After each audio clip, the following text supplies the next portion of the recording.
Plusieurs chefs d'État sont en Guinée équatoriale, précisément à Malabo, pour la célébration de la Journée mondiale de l'Afrique. Une journée qui célèbre l'anniversaire de la signature des accords de l'OUA le 25 mai 1963. À cet effet, plusieurs sujets en rapport avec le continent seront examinés par les chefs d'État présents à cette cérémonie qui prendra fin le samedi 28 mai.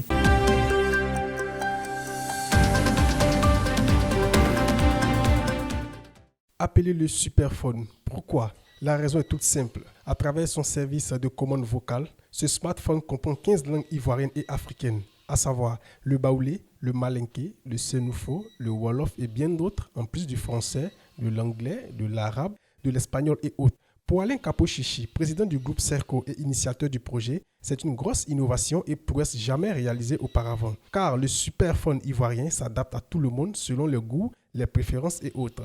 Et d'ailleurs, l'initiateur ne s'en cache pas. L'objectif ici, à travers les langues, c'est de permettre en fait à ce que les gens puissent commander le téléphone à travers un système de reconnaissance vocale, un système de synthèse vocale qui a été développé.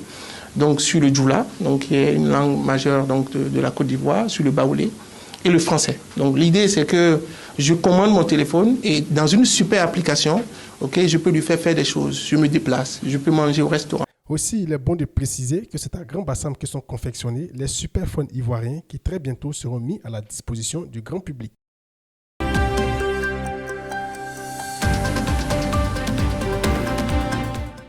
Ça y est, c'est chose faite depuis ce lundi 23 mai. Annoncée depuis quelques années, la Sotra, Société des transports abidjanais, a mis à la disposition de la ville balnéaire de Grand Bassam 2 bus pour le transport des populations. À la grande satisfaction de Jean-Louis Moulot, le maire de Grand Bassam, et de Boaké Meïté, le directeur général de la Sotra, qui a lancé un appel aux populations et aux élèves afin d'en prendre grand soin.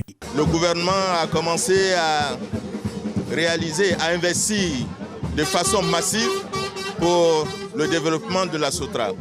À ce titre, l'ensemble des moyens acquis par le gouvernement pour le développement de la Sotra est mis à la disposition de l'ensemble des villes recensées pour recevoir les services de la Sotra. Une exhortation soutenue par le préfet des régions, Nassou Sidibé. Les bus de la Sotra sont un patrimoine commun, s'inscrivent dans la logique de bien commun. À ce titre-là, les populations doivent en prendre soin.